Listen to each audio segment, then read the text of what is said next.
अस्सलाम वालेकुम।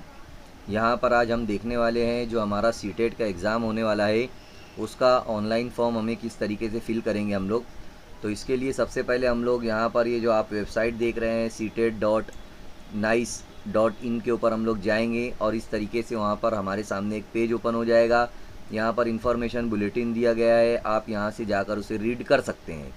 उसके बाद यहाँ पर अप्लाई फॉर सीटेट फैब 2026 दिया गया है, यहाँ पर अप्लाई करना है आपको, ओके करना है यहाँ पर। और इस तरीके से आपके सामने ये पेज ओपन होगा। यहाँ पर स्टेप्स दी गई है, अप्लाई फॉर ऑनलाइन रजिस्ट्रेशन पहला, उसके बाद फिल ऑनलाइन एप्लीकेशन फॉर्म, फिर आपको पे करना है फ़ीस और डाउनलोड करना है कन्फर्मेशन पेज।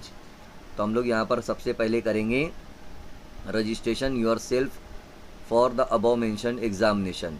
तो आप यहाँ पर पहले रजिस्ट्रेशन करेंगे। यहाँ पर दो दिया गया है, ऑलरेडी रजिस्टर्ड का दिया गया है कैंडिडेट का, और यहाँ पर रजिस्टर योर सेल्फ जो न्यू रजिस्ट्रेशन है उसका।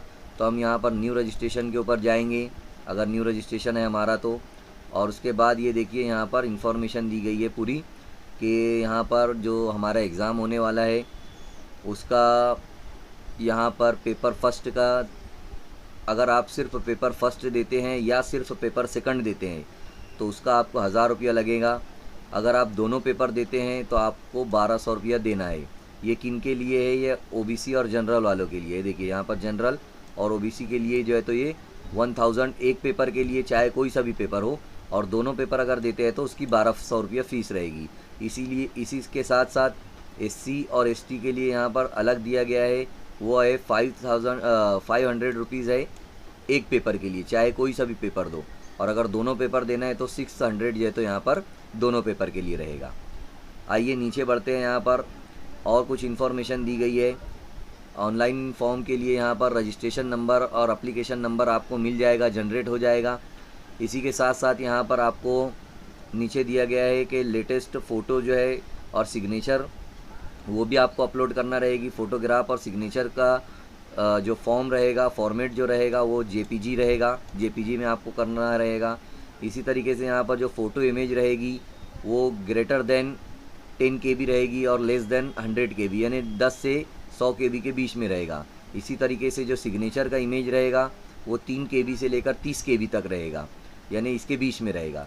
इसी तरीके से जो फ़ोटोग्राफ रहेगा उसकी जो लंबाई चौड़ाई दी गई है वो भी यहाँ पर दी गई है कि यहाँ लेंगे कि किसका कितना रहेगा। यहाँ पर इसका जो फ़ोटोग्राफ की जो चौड़ाई है वो दिया गया है 3.5 सेंटीमीटर। इसी तरीके से यहाँ पर दिया गया है 4.5 सेंटीमीटर हाइट उसकी।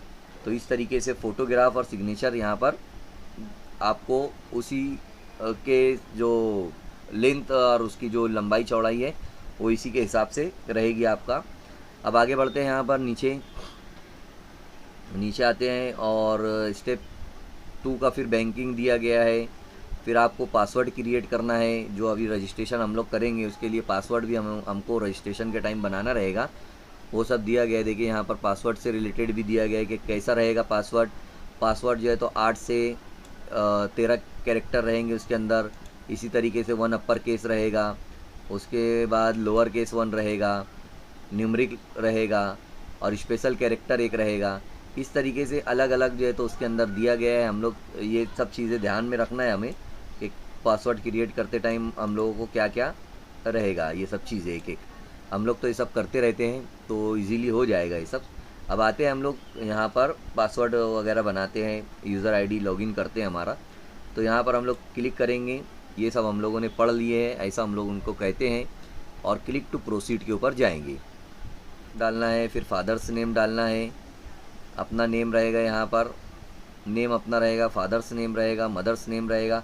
इस बात को यहाँ पर ध्यान में रखेंगे कि ये देखिए ये जो दिया गया है यहाँ पर कि जो 10वीं का हमारा सर्टिफिकेट था पासिंग और मार्कशीट थी उसी के मुताबिक आपको यहाँ पर नाम वगैरह जो है तो सब फिल करना है। ये देखिए यहाँ पर please fill details as printed on class 10th passing certificate या marksheet issued by recognised school examination board. तो आपको उसी तरीके से यहाँ पर अपना नाम वगैरह डालना है, मदर्स नेम डालना है, डेट ऑफ बर्थ डालना है, जेंडर, आपको आइडेंटिटी टाइप जो भी है, आइडेंटिटी टाइप में देखिए यहाँ पर वोटर आईडी है, पासपोर्ट है, बैंक पासपोर्ट बैंक पासबुक है, राशन कार्ड विथ फ़ोटोग्राफ है, any other valid documents with photograph या ड्राइविंग लाइसेंस।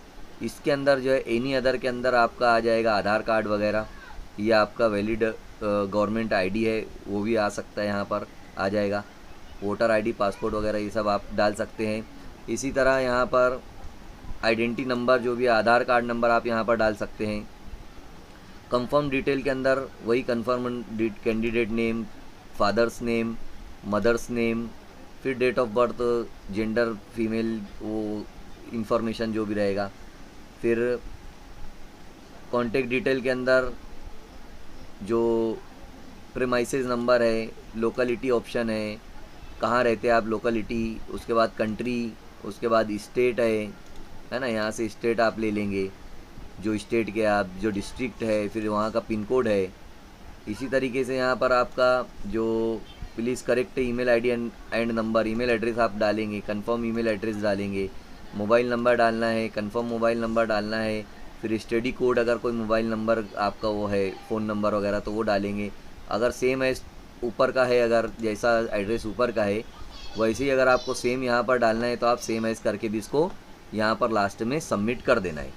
तो ये आपका हो जाएगा पूरा एक, ये यहाँ पर जो हमारा रजिस्ट्रेशन है उसकी जो काम है वो पूरा हो जाएगा। अब देखिए, जब हमारा यहाँ पर आईडी पासवर्ड बन जाता है और हम लोग लॉगिन करते हैं दोबारा हमारा पासवर्ड डालकर, तो एप्लीकेशन नंबर और पासवर्ड डालने के बाद हम जब दोबारा ओपन करते हैं इसे, तो ये देखिए यहाँ पर एप्लीकेशन फॉर्म, हमारा जो रजिस्ट्रेशन फॉर्म है यहाँ पर कंप्लीट बताता है। अब हमें एप्लीकेशन फॉर्म पूरा करना है, तो यहाँ पर हम लोग एप्लीकेशन फॉर्म की तरफ जब जाएंगे तो ये देखिए एप्लीकेशन फॉर्म के अंदर भी जो जो चीज़ें आप लोगों को, जैसे फॉर एग्जांपल कॉन्टैक्ट डिटेल्स है, तो यहाँ पर आपको कॉन्टैक्ट डिटेल का ओपन करना है, और कॉन्टैक्ट डिटेल के अंदर जो भी अपना रूम नंबर वगैरह है, यहाँ पर प्रीमाइसेस नेम, लोकेलिटी और कंट्री है, स्टेट नेम है, डिस्ट्रिक्ट जहाँ पर आप रहते हैं, वो तमाम इन्फॉर्मेशन आपको फिल करना है। इसी तरीके से यहाँ पर अगर एड्रेस सेम है तो सेम एज जो एड्रेस का वो कॉलम रहता है वहाँ पर जाना है। फिर उसके बाद कैप्चा यहाँ पर डालना है और सेव एंड नेक्स्ट के ऊपर जाना है। जब आप सेव एंड नेक्स्ट के ऊपर जाएंगे तो पर्सनल डिटेल के ये जो आपका कॉलम है ये आपका पूरा फिल हो जाएगा, और फिर उसके बाद आपको जाना रहेगा apply for examination city details के ऊपर, दूसरे के ऊपर। जब आप दूसरे के ऊपर जाएंगे तो यहाँ पर आपसे पूछता है वो कि आपको पेपर फर्स्ट लेना है, सेकंड लेना है, जो भी आपको लेना है वो यहाँ पर आप सिलेक्ट कर सकते हैं। जैसे पेपर फर्स्ट वाला जो है तो पेपर फर्स्ट लेगा, जो फर्स्ट टू फिफ्थ है। पेपर सेकंड वाला पेपर सेकंड लेगा, जो 6 to 8 है। और अगर जिसको पहला और दूसरा पेपर दोनों लेना है तो वो दोनों एक साथ सिलेक्ट करेगा। ये बोथ पेपर जो दिख रहा है आप लोगों को यहाँ पर, both paper first and second, तो वो उसको सिलेक्ट करेगा। इस तरीके से यहाँ पर इसी तरह लैंग्वेज फर्स्ट के अंदर आपको कौन सी लैंग्वेज लेना है वो आप सिलेक्ट करेंगे। इसी तरीके से लैंग्वेज जो सेकंड है, आपको जो लैंग्वेज सेकंड चाहिए वो आप लैंग्वेज सेकंड ले सकते हैं, हिंदी ले सकते हैं, इंग्लिश ले सकते हैं। अगर आपने उर्दू पर फर्स्ट लैंग्वेज अगर आपने उर्दू लिया है तो सेकंड लैंग्वेज आप उर्दू नहीं ले सकते हैं, आपको हिंदी या तो फिर इंग्लिश लेना पड़ेगा।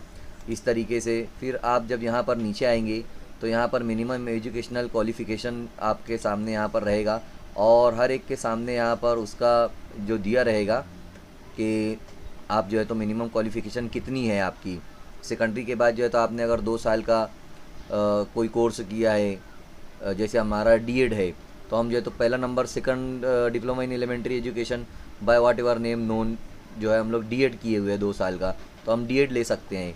इसी तरीके से और नीचे भी बहुत सारे ऑप्शन हैं, आप यहाँ से पढ़कर जो है तो उनको सिलेक्ट कर सकते हैं।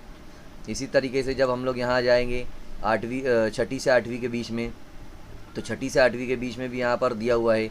जैसे देखिए यहाँ पर नंबर 2 है, बीएड का दिया है वो ऑप्शन नंबर 2, कि आपने जो है तो एटलीस्ट 50 मार्क्स लेकर, यानी अबव 50 लेकर ग्रेजुएशन कंप्लीट किया है bachelor of in education BEd में। तो अगर आप बीएड है तो आप बीएड ले सकते हैं, या ग्रेजुएशन एंड पास्ड फॉर यहाँ पर 2 साल का अगर कोई डिप्लोमा आपने किया है ग्रेजुएशन के बाद तो आप वो सिलेक्ट कर सकते हैं। अगर यहाँ पर 45% लेकर आपने बीएड के ऊपर कुछ बीएड वगैरह किया है तो वो ले सकते हैं, या 4 साल का अगर आपने बीएड बीएससी या जो दूसरी चीज़ें हैं वो आपने की है तो आप वो ले सकते हैं। अगर स्पेशल एजुकेशन के अंदर आपने graduation with at least 50 marks passed BEd special education से लिया है तो आप वहाँ पर सिलेक्ट कर सकते हैं। तो हर बहुत सारे यहाँ पर ऑप्शन है। आप साल का था तो पोस्ट ग्रेजुएशन बीएड का तो हमने यहाँ पर 2 नंबर लिया है, तो मैंने यहाँ पर 2 नंबर सिलेक्ट किया हूँ। आप भी जो है तो अपने हिसाब से सिलेक्ट कर सकते हैं। इसी तरीके से आपका जो मैथमेटिक्स रहेगा या साइंस रहेगा, वो मैथमेटिक्स और साइंस रहेगा तो आपको ये ऑप्शन सिलेक्ट करना है। अगर सोशल साइंस रहेगा तो आप जो है तो दूसरे वाला ऑप्शन सिलेक्ट करेंगे। इस तरीके से अगर आप एक पेपर फिल कर रहे हैं तो आप डिप्लोमा इन एजुकेशन तो आपके लिए हो जाएगा। अगर दोनों पेपर आप ले रहे हैं और दोनों पास है, आप एग्ज़ाम डिग्री भी है आपके पास और डिप्लोमा भी किए हुए हैं, तो आप दोनों सिलेक्ट करेंगे। मैं यहाँ पर दोनों हूँ इसलिए मैंने दोनों सिलेक्ट किया हूँ। फिर आपको यहाँ पर कैप्चा डालना है और आगे बढ़ना है। तो इस तरीके से ये जो apply for examination city and details रहेगा, ये भी आपका यहाँ पर फिल हो जाएगा। उसके बाद क्वालिफ़िकेशन डिटेल के अंदर आप जब जाएंगे तो क्वालिफ़िकेशन डिटेल के अंदर भी आपको डिप्लोमा अगर आपने जो भी किया है कौन से साल में किया है, उसके बाद जो आपका जहाँ से आपने यूनिवर्सिटी से किया है उस यूनिवर्सिटी का नाम या जो इंस्टीट्यूट का नाम है। अगर यूनिवर्सिटी का नाम नहीं आता है तो वहाँ पर आप इंस्टीट्यूट का नाम भी डाल सकते हैं जहाँ से आपने डीएड किया हुआ है। इसी तरीके से जब आप नीचे आएंगे तो वहाँ से आपको टोटल मार्क्स डालना है, ऑप्टेन कितनी किए थे आपने मार्क्स वो डालना है, आपके परसेंटेज कितने बैठे थे वो डालना है और पिन कोड डालना है।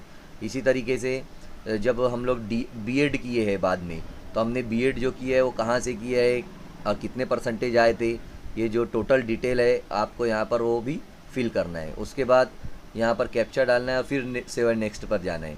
यानी आपको यहाँ पर टोटल मार्क्स, ऑप्टेन मार्क्स और परसेंटेज डालना है। और ये जहाँ से आपने किया है बीएड जो यूनिवर्सिटी से, वो यूनिवर्सिटी का नाम आप सर्च करोगे तो यहाँ पर आ जाएगा। तो और कौन से साल में पास किया है वो, और अगर आप पास है या अपीयर है तो वो हिसाब से यहाँ पर आप अगर पास है या अपीयर है तो हिसाब से आपको सिलेक्ट करना है। आप तो पास हो तो आपको पास का सिलेक्ट करना है। ये हो जाता है। उसके बाद जो है तो अपलोड फ़ोटोग्राफ एंड सिग्नेचर। तो अपलोड फ़ोटोग्राफ और सिग्नेचर आपको बराबर जो यहाँ पर साइज़ दी गई है, मिनिमम केबी कितनी रहेगी, मैक्सिमम केबी कितनी रहेगी। और ये जो फ़ोटो पहले का आपका फ़ोटोग्राफ रहेगा A4 साइज़ का, जो पासपोर्ट साइज़ का जो फ़ोटो रहेगा वो आपको यहाँ पर करना रहेगा। इसके बाद जो है तो सिग्नेचर रहेगी, वो आपको यहाँ पर ये जो साइज़ दी गई है उसी साइज़ के अंदर आपकी रहेगी। ये देखिए यहाँ पर क्लिक टू व्यू भी यहाँ हम लोग जाएंगे जब तो हमको नज़र आ जाएगा वो, ये देखिए इस तरीके से। और सिग्नेचर भी जो है तो आपको नज़र आ जाएगी, ये देखिए इस तरीके से जो आपने फ़ोटो अपलोड किया है वो यहाँ पर आपको नज़र आएगा। तो अपलोड करने के बाद आप यहाँ पर देख भी सकते हैं। उसके बाद सेव एंड नेक्स्ट के ऊपर जाएंगे तो वो यहाँ पर सेव एंड नेक्स्ट हो जाएगा। अब लास्ट जो बचता है वो हमारा फाइनल सबमिशन रहता है। ये देख सकते हैं आप लोग यहाँ पर फाइनल सबमिशन के लिए आपको यहाँ पर देता है कि अगर आपको फाइनल सबमिट करना है तो यहाँ पर आप सबमिट का बटन दबा सकते हैं, और अगर नहीं दबाना है आपको तो लेफ़्ट मेनू बार पर आप जा सकते हैं। तो यहाँ मैं क्लोज़ करता हूँ और पूरी डिटेल जो है तो मुझे यहाँ पर नज़र आ जाएगी। ये देखिए यहाँ पर पूरी डिटेल नज़र आती है कि आपने किस तरीके से फॉर्म भरा है और क्या क्या उसमें कौन कौन सी चीज़ें हैं। ईमेल आईडी के लिए वेरीफाई के लिए यहाँ पर आपको कोड आया होगा, आप वो कोड यहाँ पर डालेंगे। मैं यहाँ पर वो कोड डाल रहा हूँ, तो आपको भी जो है तो जो भी आपको कोड आएगा वो आपको यहाँ पर डालना रहेगा। इस तरीके से आपका जो है तो यहाँ पर जो ईमेल आईडी है वो वेरीफाई हो जाएगा। ये देखिए यहाँ पर, और इसको वेरीफाई का बटन दबाएंगे आप तो यहाँ पर वेरीफाई के लिए जो ये हो जाता है सक्सेसफुल ईमेल आईडी वेरीफाई। इस तरीके से आप इसको यहाँ पर वेरीफाई करेंगे और फिर जो है तो आप यहाँ पर फ़ी पेमेंट के ऊपर जाएंगे।